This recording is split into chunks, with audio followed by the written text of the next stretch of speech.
Today I report to you about the anteater, an animal whose long, tubular snout, dense fur, and powerful front claws make it one of the most striking inhabitants of Central and South America, and whose specialization on social insects turns it into a solitary creature living in clearly defined territories and giving birth to only one offspring at a time, while its relationship to sloths and its evolutionary history, which reaches back to the Miocene around 20 million years ago, show how ancient this lineage is and how stable most species remain, except for the giant anteater, whose population is more threatened. Anteaters comprise 10 species in 3 genera and form a distinct suborder of Narthrans, and their anatomical traits, such as elongated snout, strong front claws, and dense fur reflect a highly specialized diet focused on social insects,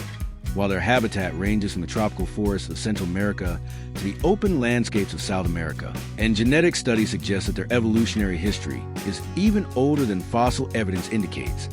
with most species maintaining stable populations and only the giant anteater facing a higher level of threat.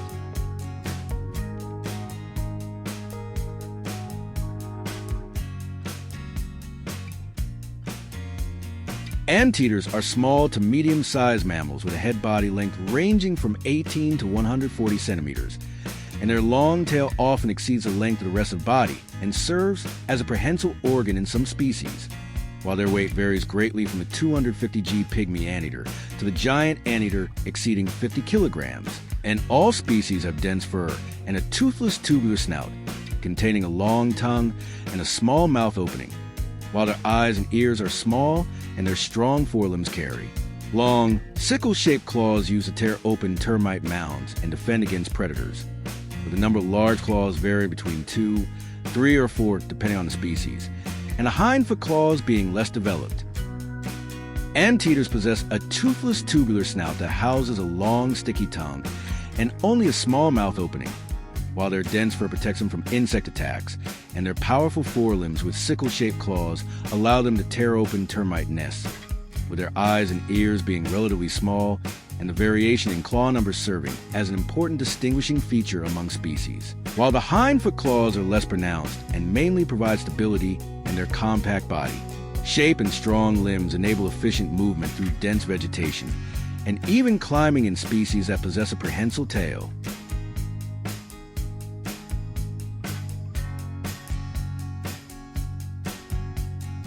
Anteaters are found exclusively in the Americas and inhabit regions in South America east of the Andes, where they originated, as well as a narrow coastal strip west of the mountain range, and areas in Central America extending into southern Mexico, while their northern distribution was only reached after formation of the land bridge between North and South America at the Isthmus of Panama during the Great American Biotic Interchange in the Pliocene around 3 million years ago. And their habitat includes mostly lowlands, but also elevations up to 2,000 m, ranging from tropical rainforest to open grasslands and savannas. The habitat of anteaters shows a wide ecological range, as they occur in humid tropical rainforests, as well as open grasslands and savannas, with species occupying different altitudinal zones and living in areas up to 2,000 m above sea level, and their distribution being shaped by climatic conditions, the availability of social insects, and the historical development of the American continents, which only allowed them to expand northward after the formation of the Panamanian land bridge.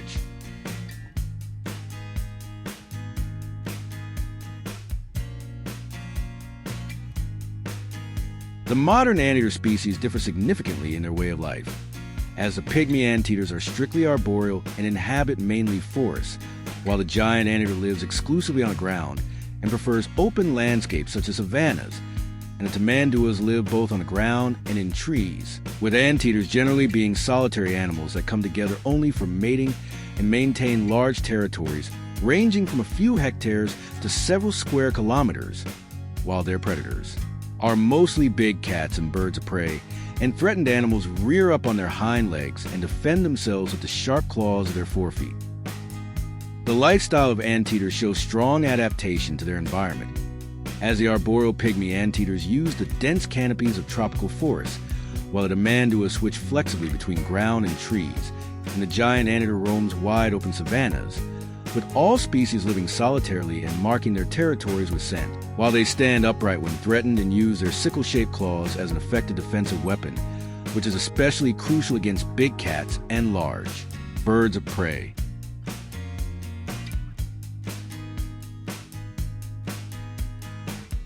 The diet of anteaters consists almost entirely of ants and termites, which they locate primarily through their highly developed sense of smell. And with their strong claws, they break open the nest of these insects and lick them up with their long, saliva-coated tongue. While they usually remain only briefly at each nest due to the chemical defenses of the insects, and then move on to another one, and occasionally consume plant material such as fruit, although this makes up only a very small part of their diet. Anteaters display a highly specialized feeding strategy by using their narrow mouth opening and extremely long, sticky tongue to ingest large quantities of ants and termites, while their powerful foreclaws allow them to open even resistant nests, and their rapid movement between feeding sites prevents the complete destruction of insect colonies. And their digestive system is adapted to efficiently process the nutrient-poor but protein-rich insects, with occasional fruit serving only as a supplementary energy source.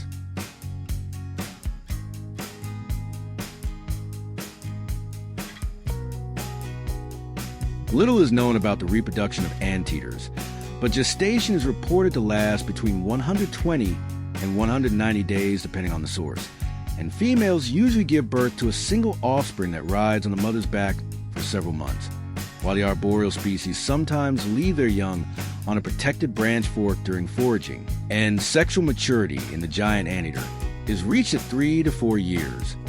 whereas it remains unknown for the other species, just as their life expectancy in the wild is largely undocumented.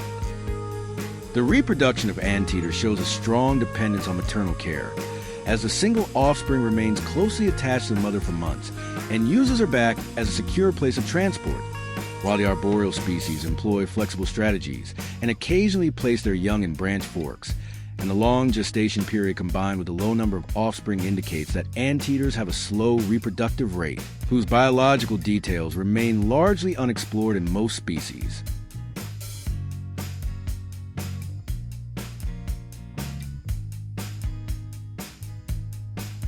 Anteaters are found exclusively in the Americas both in recent and fossil records, extending back to the early Miocene around 20 million years ago. While they discovered an almost complete 86 centimeters fossil from the Messel Pit in Germany in 1981 was initially assigned to the genus Urotamandua because features such as a cylindrical snout, toothless mouth, flat lower jaw, and supposed anarthrous joints suggested a relationship with anteaters, although later studies showed that some of these traits resulted from restoration work, and that the hypothesized migration of early anteaters into Europe via North America or Africa is unsupported due to the absence of corresponding fossil evidence. The assumed relationship led to the establishment of the group Aphrodentata, with Urotamandua as its sole member, but phylogenetic studies in the late 1990s questioned this classification, especially when comparing it with pangolins, which share similar morphological traits due to comparable lifestyles, but are not closely related to anteaters. And more recent analyses place Urotamandua at the base of the pangolin lineage, supported by additional mesofossils, such as Eomanes and Uromanes, which had already been recognized as extinct pangolin relatives.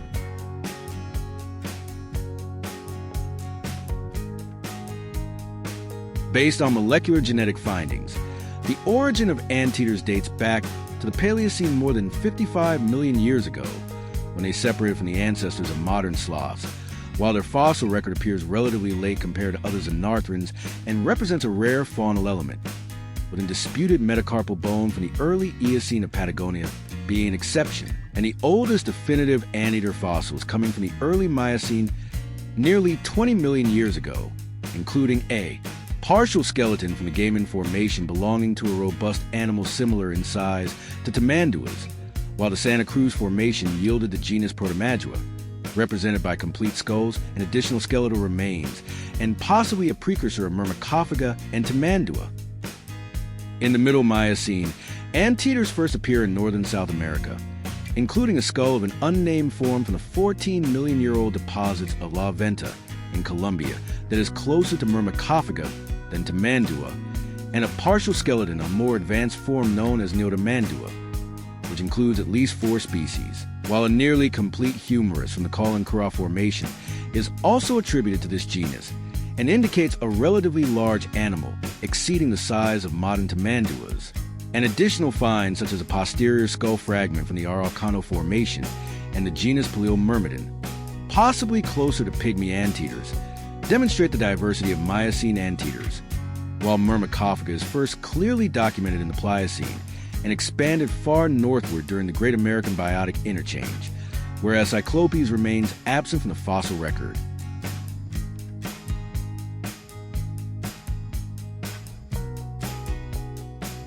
Anteaters demonstrate throughout their evolutionary history an extraordinary specialization reflected in their unique body structure, highly adapted feeding strategy,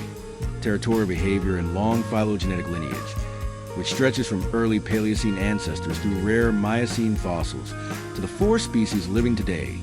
and their exclusive distribution in the Americas, as well as their adaptation to forests, savannas, and elevations up to 2,000 m illustrate how closely their biology is tied to their environment, while their reproduction, defensive strategies, and evolutionary relationships form a complex picture of a group that, despite its familiarity, still presents many scientific mysteries.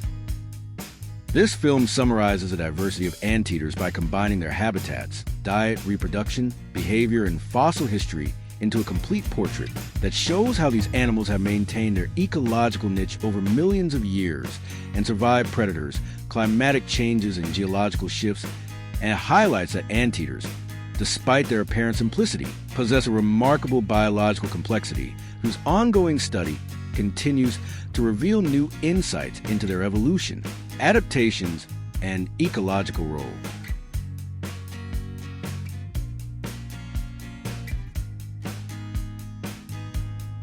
As we come to the end of this film, I want to thank every viewer, because it matters to me that people find content that offers calm moments, clear explanations, or simply a space to listen and breathe. And I hope this film has provided a bit of clarity and perhaps shown how fascinating the world can be when we take the time to look a little closer. Many people look for information that is not loud but explained in a clear and human way. And if this film achieved that, it shows that such content has value, and that it is important to tell things a way that anyone can understand, without pressure, without rush, and without complicated language, but simply in a way that feels inviting and easy to follow. I hope this film has helped make the world a little more understandable, because sometimes a quiet moment is enough to grasp something that once felt confusing.